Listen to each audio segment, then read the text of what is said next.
Graça e paz, queridos. Amém?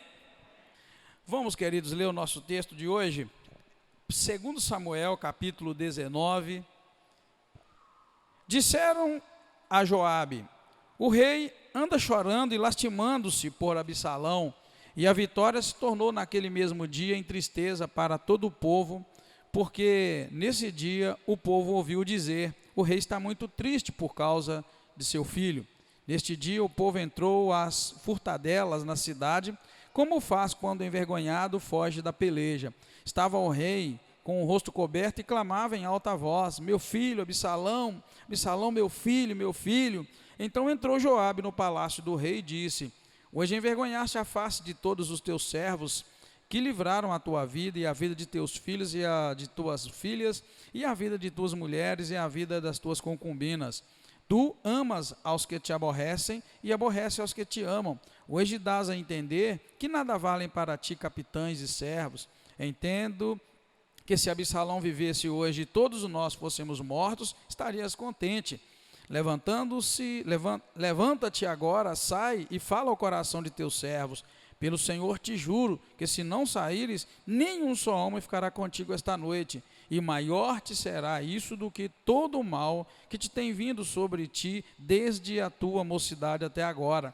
Então o rei se levantou e se assentou à porta, e o fizeram saber a todo o povo: o rei está sentado à porta. Todo o povo veio apressar a apresentar-se diante do rei. Ora, Israel havia fugido, cada um para sua tenda. Todo o povo, em todas as tribos de Israel, estava discutindo entre si, dizendo: o rei nos livrou das mãos dos nossos inimigos, foi ele que nos livrou das mãos dos filisteus, mas agora fugiu da terra por causa de Absalão. E Absalão, a quem ungimos sobre nós, morreu na peleja. Portanto, por que vos calais e não fazeis voltar o rei? Então o rei Davi mandou dizer a Zadok e a Abiatar sacerdotes: dizei às autoridades de Judá: por que seríeis vós os últimos em tornar a trazer o rei para seu palácio, visto que as palavras de todo Israel têm chegado aos ouvidos do rei? Vós sois meus irmãos, meu osso e minha carne. Por que seríeis os últimos em tornar a trazer o rei? E Amasa direis, não és tu meu osso e minha carne? Assim me faça Deus e outro tanto, se não fores comandante do exército diante de mim, para sempre em lugar de Joabe. Assim moveu ele o coração de todos os homens de Judá, como se fosse de um só homem. Mandaram dizer ao rei: volta com todos os teus servos. Então o rei voltou e chegou até o Jordão. Ora, Judá veio a Gilgal para encontrar-se com o rei, a fim de fazê-lo passar o Jordão. Apressou-se Simei, filho de Gera, benjamita, que era de Baurim, e desceu com os homens de Judá a encontrar-se com o rei Davi. Com ele 1.000 homens de Benjamim, como também Ziba, servo da casa de Saul, seus 15 filhos e seus 20 servos com ele. Desceram apressadamente ao Jordão, onde estava o rei, e atravessaram o rio para ajudar a família do rei na travessia e fazer o que aprouve a ele. Então Simei, filho de Gera, prostrou-se diante do rei e disse-lhe: não me imputes, Senhor, a minha culpa, e não te lembres do que tão perversamente fez teu servo no dia em que o rei, meu senhor, saiu de Jerusalém. Não o conserves, ó rei, no seu coração, pois eu, teu servo, deveras confesso que pequei, mas hoje sou o primeiro de toda a tribo de José a descer ao encontro do rei, meu senhor. Então disse Abisai, filho de Zeruia: não morreria Simei por haver amaldiçoado o ungido do Senhor? Respondeu Davi: que tenho eu contigo, filhos de Zeruia, para que hoje me sejais adversários? Morreria alguém hoje em Israel? Não sei eu que hoje sou rei sobre Israel? Então disse o rei a Simei: não morrerás, e o jurou. Mefibosete, também filho de Saul, desceu ao encontro do rei. Não tinha cuidado dos pés, nem feito a barba, nem lavado as vestes, desde o dia em que o rei saíra até o dia em que voltou em paz. Chegando ele a Jerusalém para encontrar-se com o rei, este lhe perguntou: por que não foste comigo, Mefibosete? Respondeu ele: ó rei, meu senhor, o meu servo me enganou. Teu servo dizia: selarei um jumento, montarei nele e irei com o rei, pois o teu servo é coxo. Além disso, ele falsamente acusou teu servo diante do rei meu senhor. Mas o rei meu senhor é como um anjo de Deus. Faze, pois, o que bem te parecer. Toda a casa de meu pai não era senão de homens dignos de morte diante do rei meu senhor, mas puseste a teu servo entre os que comem a tua mesa. Portanto, que direito tenho de reclamar ao rei? Respondeu-lhe o rei: por que falas ainda os teus negócios? Já decidi, tu e Ziba repartireis a terra. Disse Mefibosete ao rei: que ele fique com tudo, uma vez que o rei meu senhor já voltou em paz para sua casa. Também Barzilai, o Gileadita, desceu de Rogelim e passou com o rei o Jordão para acompanhá-lo ao outro lado do rio. Ora, Barzilai era muito velho, da idade de 80 anos. Ele tinha sustentado o rei quando ele estava em Manaim, pois era um homem muito rico. Disse o rei a Barzilai: passa tu comigo e eu te sustentarei em Jerusalém. Barzilai, porém, disse ao rei: quantos serão os dias dos anos da minha vida para que suba com o rei a Jerusalém? Da idade de 80 anos sou eu hoje. Poderia eu discernir entre o bom e o mal? Poderia o teu servo ter gosto no que come e no que bebe? Poderia eu ainda ouvir a voz dos cantores e das cantoras? Porque seria o teu servo ainda pesado ao rei meu senhor? Com o rei irá teu servo ainda um pouco mais além do Jordão, porque o rei me daria tal recompensa? Deixa voltar o teu servo para que eu morra na minha cidade, junto à sepultura de meu pai e de minha mãe. Mas aqui está o teu servo, Quimã. Passe ele com o rei meu senhor e faz-lhe o que bem parecer aos teus olhos. Respondeu o rei: Quimã passará comigo e eu lhe farei como bem parecer aos teus olhos, e tudo o que me pedires te farei. Havendo todo o povo passado o Jordão e passado também o rei, beijou o rei a Barzilai e o abençoou. E Barzilai voltou para o seu lugar. Dali passou o rei a Gilgal, a Quimã, e Quimã passou com ele. Todo o povo de Judá, com a metade do povo de Israel, conduziu o rei. Logo, todos os homens de Israel vieram ao rei e lhe disseram: por que te furtaram nossos irmãos, os homens de Judá, e conduziram o rei e a sua família através do Jordão, e todos os homens de Davi com eles? Então responderam todos os de Judá aos homens de Israel: porque o rei é nosso parente. Por que vos irais com isso? Porventura, comemos à custa do rei, ou nos deu algum presente? Responderam os homens de Israel aos homens de Judá: 10 partes temos no rei, e mais temos em Davi do que vós. Portanto, por que fizeste pouca conta de nós? Não foi a nossa palavra a primeira para tornar a trazer o nosso rei, mas a palavra dos homens de Judá foi mais forte do que a palavra dos homens de Israel. Amém, queridos? Vamos orar mais uma vez, agradecendo a Deus pela leitura desta pequena porção da palavra de Deus.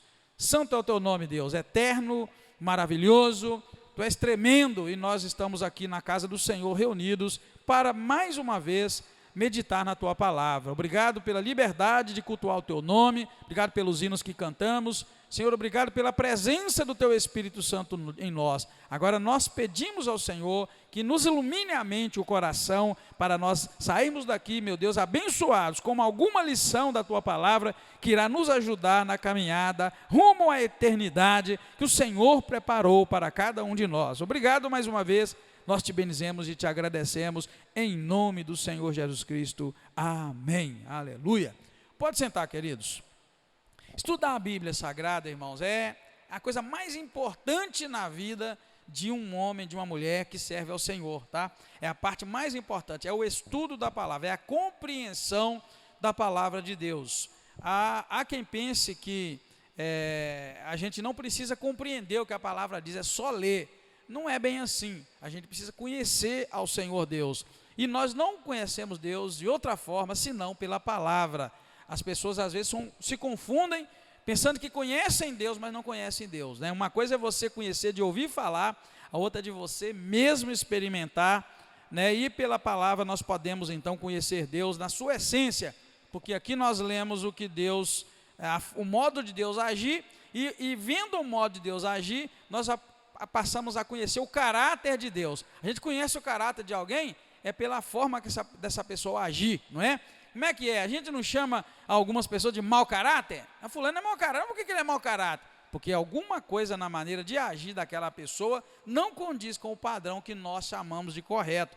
Então nós conhecemos o caráter de Deus pelo modo de Deus agir, tá? E é isso que fazemos aqui na quinta-feira, quando nós estudamos a Bíblia do jeito que ela está, né? Sem querer que a Bíblia fale aquilo que nós queremos. Obrigado, irmão Anderson. Então aqui, na quinta-feira, a gente não força a Bíblia, né? Não pega um versículo ou um texto para ele falar alguma coisa que a gente quer. A gente está lendo na sequência e acompanhando o estudo, né, capítulo por capítulo. Vamos lá então. O que nós vamos encontrar nesse capítulo 19? Ele vai ser dividido basicamente em duas partes. A primeira é o lamento de Davi e o segundo vai ser Davi voltando para Jerusalém, que no caminho ele vai encontrar, como eu disse, com algumas pessoas. E aí esse texto vai narrar para nós, né, esses encontros que Davi tem. Então, ainda a chorar amargamente a morte de Absalão, Davi criou um clima de rejeição entre seu exército que lhe dera a vitória.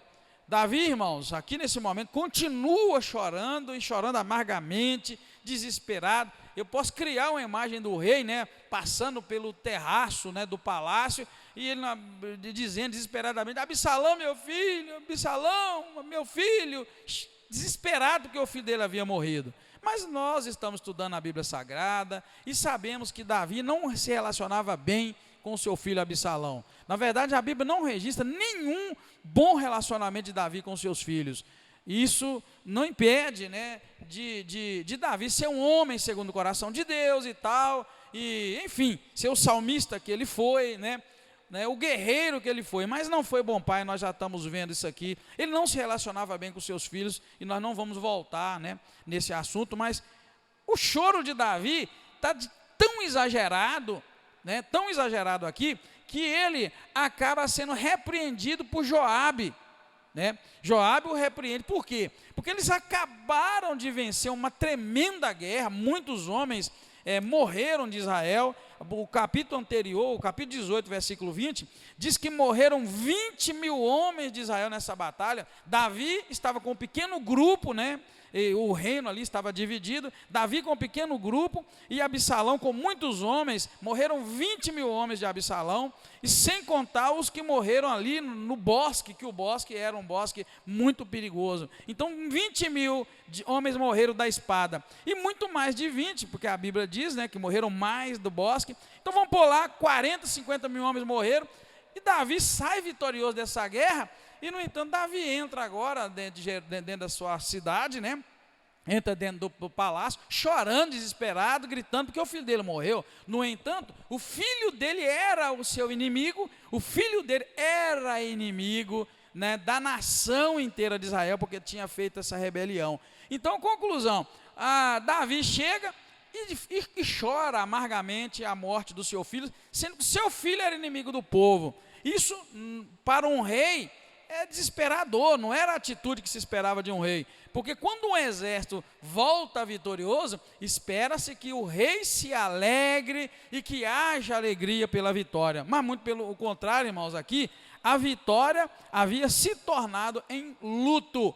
O que era para ser alegria, Davi estava tornando em muita tristeza tremenda, em um luto. E aí Joabe então dá uma palavra dura para o rei e chama a atenção do rei e fala para ele: se você não tomar uma posição, se você não chamar todo Israel e conversar com o povo, você vai perder esse povo todo que está do teu lado. Foi meio que uma ameaça que está registrada no versículo 7. Ele disse: levanta-te agora, sai e fala ao coração de teus servos. Pelo Senhor te juro, que se não saíres, nenhum só homem ficará contigo esta noite. E maior mal te será isso do que todo o mal que tem vindo sobre ti desde a tua mocidade até agora. O camarada foi muito atrevido. Joabe foi tremendamente atrevido, porque ele não podia falar tal palavra para o rei. Ele foi muito atrevido. Eu não quero aqui adiantar muito no estudo,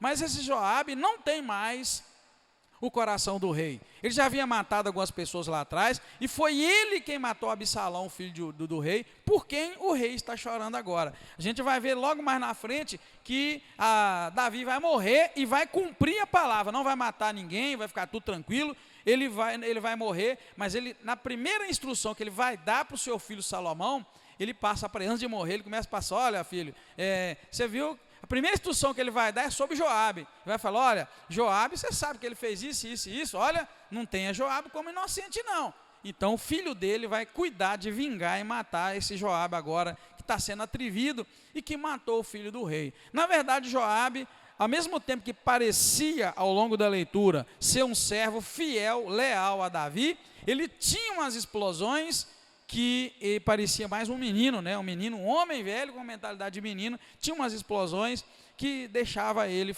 e levava ele a fazer coisas que de fato não agradava a Davi. Mas Davi estava um homem, como nós dissemos, apático. O mesmo Davi, diante do pecado, não existia mais. Então Davi meio que aceitava tudo que vinha sobre ele. Então, irmãos, esse Joabe aí, que repreende tão fortemente o rei Davi, não vai ter um fim muito agradável, muito bonito, tá?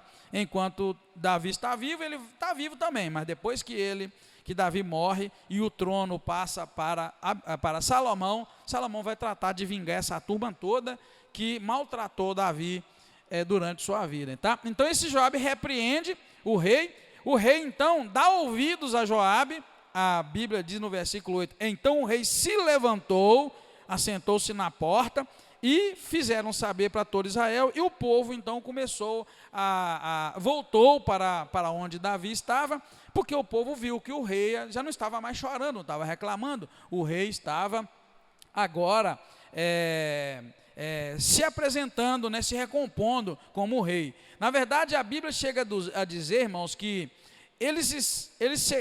porque Davi causou essa confusão ao mostrar luta e tristeza pela morte do seu inimigo.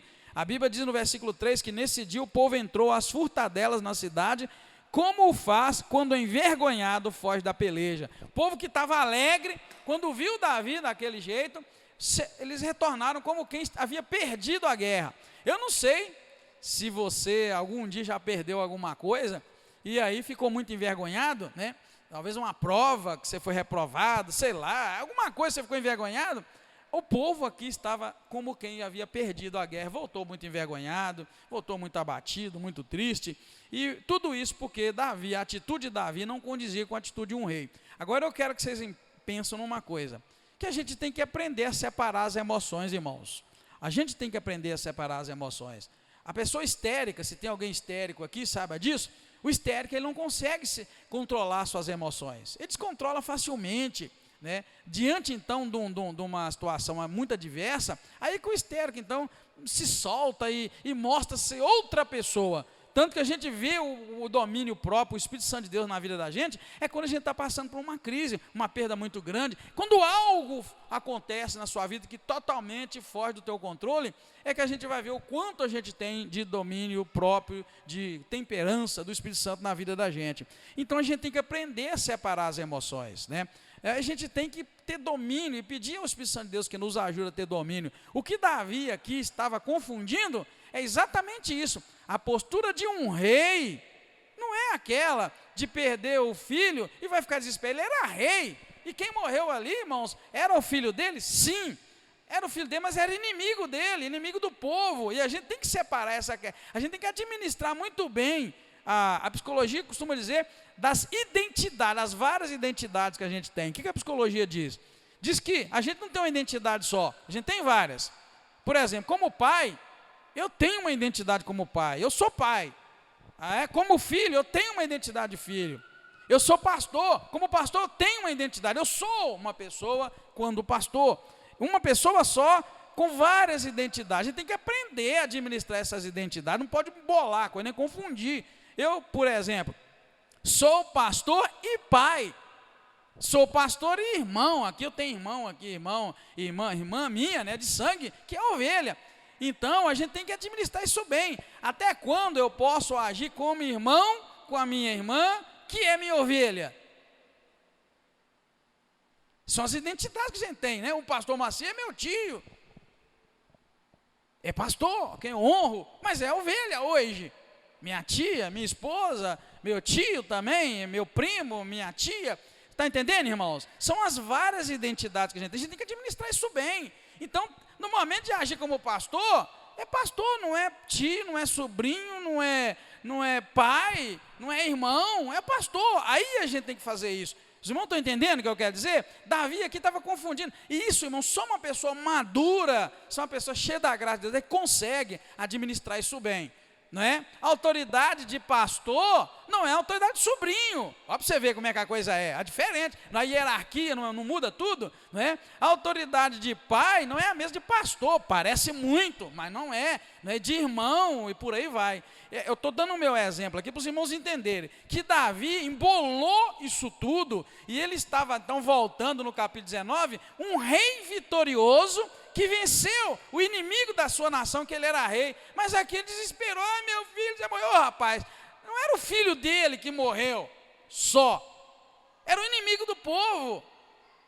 Dá para vocês entenderem isso? Eu vou ser sincero, eu sei que está difícil para vocês entenderem, porque a maioria dos pais sequer sabem fazer essa separação como pai de seus filhos. A gente leva tudo para o lado pessoal, a gente não consegue nem ver que os nossos filhos cresceram. A gente costuma tratar o nosso bebê, nosso menininho, tá, vai 20, 30, 40 anos, você nem libera a pessoa para crescer, porque você não consegue nem fazer isso. É muito difícil, por isso que eu disse sobre temperança e domínio próprio. Se você cria seu filho para você, sua filha para você, tadinho de você. Você está criando ele para uma mulher, para uma menina, para um homem. Você tem que fazer essa separação, você tem que cortar isso. Hoje você é pai de um bebê, amanhã você é pai de um adolescente, é a mãe, daqui um dia você é de um rapaz, de uma moça, daqui um dia é de um homem, de uma mulher, daqui um dia nem é mais aquele menino, porque agora ele tem uma mulher, agora ele começa uma família, você tem que largar aquilo para lá. É o que a Bíblia diz. A Bíblia não fala que quando o homem encontra uma mulher, o que ele faz? Deixará o homem, né? Seu pai, sua mãe, vai se unir a uma mulher, e aí acabou. Mas eu sei que tem muito pai aqui, muita mãe aqui, que não consegue fazer isso até hoje. Então, quando eu venho falar isso para você das várias identidades que a gente tem, é por isso. Um dia sua identidade é pai de um bebê. Daqui um dia é pai de um adolescente. Daqui um dia é pai de um jovem. Daqui um dia é pai de um homem, de uma mulher. Daqui um dia você já é avô, rapaz. Esquece daquela identidade passada. Isso vai cortando. Tem que cortar esse cordão umbilical. Então, queridos, Davi estava fazendo uma tremenda confusão. Mas a gente sabe por quê. Isso é por causa do pecado. Davi pecou lá atrás, depois que ele pecou, ele nunca mais foi a mesma pessoa. Então aqui, ele por pouco causa uma tragédia, porque o povo todo já estava triste, porque era comum depois da guerra festejar alegremente, cantar a vitória, o povo estava alegre. E Davi estava lá: ai, morreu. Chega ao ponto do Joabe falar para ele: olha, é o seguinte, rapaz, está parecendo para você... Verso 6, hoje dás a entender que nada vale esses capitães e servos que você tem. Ele disse assim: eu entendo que se Absalão tivesse vivo e todos nós tivéssemos mortos, você estava contente. Olha esse versículo 6, como é que é bruto. Mas é para os irmãos entenderem essa questão das identidades que a gente tem. A gente precisa administrar isso bem. Ali era o rei, então ele tinha que se portar como o rei.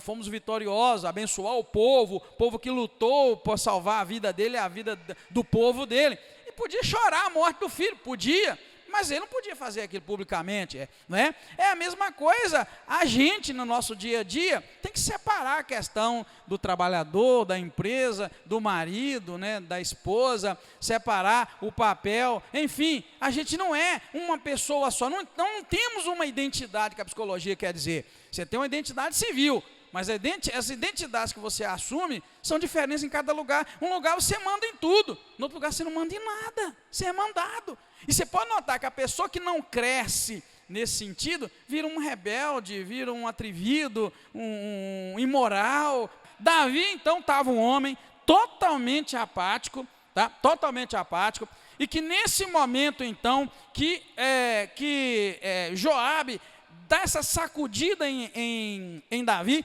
ele foi, na verdade, até grosso com Davi e foi desrespeitoso. Mas Deus, naquele momento, estava usando esse Joabe, nessa agressividade dele com o rei, e nesse até desrespeito com o rei, para poder fazer Davi levar um choque, Davi acordar, porque é onde ele se recompõe. Então, o que nós precisamos em determinados momentos da nossa vida? Levar um choque também, uma agitada, uma chacoalhada, e eu penso, espero que o Espírito Santo de Deus tenha te ajudado nisso aqui agora. Essa chacoalhada que Davi levou, é que nós temos que também levar.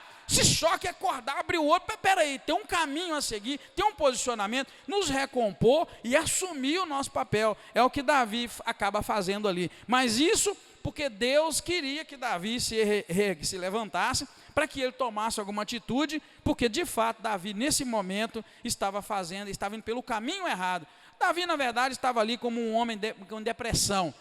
Depois de perder tanto depois do pecado, Davi estava desorientado, já não agia mais como deveria agir. E então nós vamos ver Davi, logo depois dessa situação, tomar uma atitude. E a atitude dele, irmãos, é retornar para Jerusalém. Jerusalém já era nesse momento a sede, né, do reino do reinado, do reino. Davi vai voltar para Jerusalém, vai ir para Jerusalém, que era a sede do governo de Israel. Porque Israel, o povo, a nação estava dividida entre Judá e entre Israel.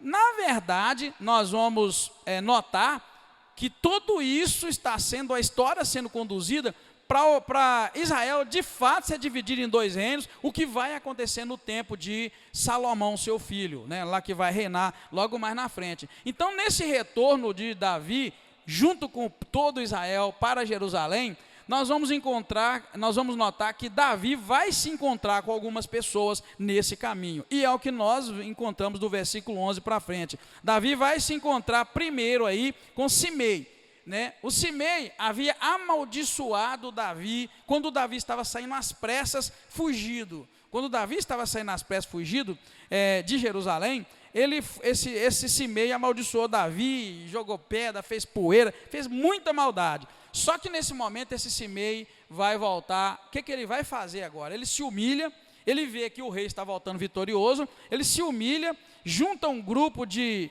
1000 homens com ele, e ele vai até Davi e, na verdade, pede perdão a Davi. O verso 18 vai dizer que, enquanto eles atravessaram o rio, né, ele se humilhou, ele se prostrou, a Bíblia vai dizer que ele se prostrou diante do rei e pediu ao rei que lhe perdoasse. Não me impute, Senhor, diz o verso 19, a minha culpa, e não te lembres do que tão perversamente fez teu servo no dia em que o rei, meu senhor, saiu de Jerusalém. Não o conserve no teu coração. Davi, então, vai virar para esse Simei e vai dizer para ele, olha, ninguém vai morrer hoje, porque, na verdade, eles queriam matá-lo. Ninguém vai morrer hoje. Jamais alguém morreria num momento desse em que o Senhor me confirma como rei. Então, ele vai pegar Simei, vai falar para ele, você não vai morrer. De fato, ele não vai morrer, mas o filho de Davi, quando assumir, durante a vida de Davi, Davi não vai matar nenhum deles, mas assim que ele, antes de morrer, ele já dá instrução para Salomão para matar essas pessoas.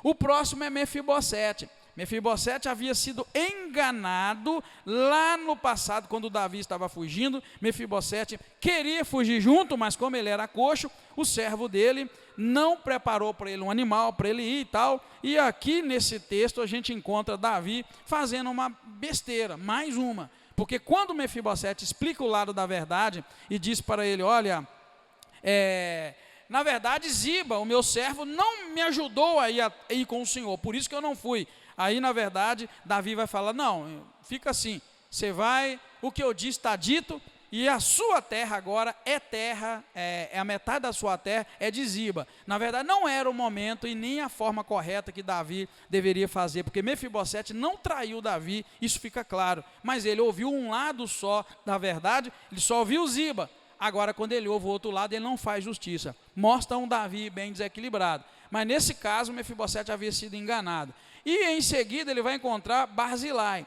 Barzilai é um senhor que agora tinha 80 anos de idade, era velhinho, e esse senhor foi também ver Davi atravessando o Jordão. Ele acompanhava com os seus, ele acompanhava Davi e a comitiva, e Davi então se lembra da bondade de Barzilai, que no passado, quando Davi fugia, esse Barzilai deu a ele pão, deu vinho, deu animais, sustentou Davi e a família dele enquanto fugia. Então Davi aqui agora resolve abençoar esse velho pelo que ele fez. Um detalhe importante, irmãos, nesse capítulo 19, é que todas essas três pessoas, Simei, Mefibosete e Barzilai, agiram de determinada forma com Davi, enquanto Davi estava no desespero. E agora que Davi retorna já como rei vitorioso, todos os três vão receber de Davi também uma recompensa. Isso também são lições para a nossa vida. Às vezes a gente, irmãos, estende a mão para ajudar quem não precisa. Que bênção há a gente ajudar quem não precisa. Você tem que ajudar quem precisa. Dá comida para quem precisa. Você notou quando a gente vai fazer um almoço, a gente convida quem? A gente convida quem é amigo da gente, quem é chegado. Dá comida para quem precisa. Convida o pobre, o necessitado. Alimenta o necessitado, né? Leva uma palavra de renovo, de vida, de força para a pessoa que está aflita, porque você vai ter recompensa. Por isso que Jesus falou, quando eu tive fome, me deste de comer, eu tive nu, me deste de vestir. Por isso que Jesus fala aquelas coisas todas. Ou seja, foca em quem precisa, porque há uma recompensa. Simei amaldiçoou Davi. Agora ele se humilha, mas ele vai morrer lá na frente, né? Mefibosete não foi com Davi, foi enganado, recebe uma recompensa, mas ele não recebe uma recompensa. O Barzilai levou pão, levou vinho, ajudou Davi na hora que ele estava fugindo. O que acontece agora? Agora ele é abençoado, e, né, ele acaba então não indo, porque ele é muito velho, pede Davi que leve em seu lugar, leve um jovem chamado Quimã. E Davi leva esse jovem vai viver com Davi, vai se alimentar na casa de Davi. Cada um recebe, irmãos, troco por aquilo que fez. A todos Davi retribui em justa medida. Mas esse Simei aqui, irmão, vai sofrer, ele vai morrer. Como eu disse lá na frente, Davi vai mandar matá-lo. Então, queridos, esse texto, com isso nós encerramos esse texto, que vai mostrar a jornada de Davi, o lamento de Davi e a jornada de Davi de volta para Jerusalém. Um fato importante é que no finalzinho do capítulo vai haver uma desavença entre o povo. Lembra que Davi fugiu de Jerusalém, agora ele está voltando. Quando ele fugiu, essas pessoas, uns amaldiçoaram ele, outros abençoaram. Quando ele volta, ele encontra essas pessoas e vai retribuir cada um segundo o que fez com ele quando ele fugia, né? No momento de luta e fraqueza. Mas o que vai acontecer é que quando Davi está voltando agora, há uma briga, porque os de Judá estavam todos com Davi na sua volta. E os demais de Israel ficaram de fora. E ali há uma briga entre eles, porque eles também queriam estar na comitiva com Davi que voltava. E aí a gente já vê claramente, como eu disse para vocês, o caminho traçado para a divisão do reino de Israel definitivamente. Até na volta do rei vitorioso, irmãos, tem um racha, tem uma briga. É essa briga que a gente vê assim no versículo 41 até o 43. Olha, logo todos os homens de Israel vieram a ele e disseram: por que te furtaram nossos irmãos, os homens de Judá, e conduziram o rei e a sua família através do Jordão, e todos os homens de Davi com eles? Então eles responderam, olha o que os de Judá respondem. Todos os homens de Judá, aliás, o verso 42, olha. Então responderam todos os homens de Judá aos homens de Israel: porque o rei é nosso parente. Por que vos irais por isso? Porventura nós comemos a cruz do rei, olha para você ver a questão. Por acaso nós comemos a cruz do rei, ou ele nos deu algum presente?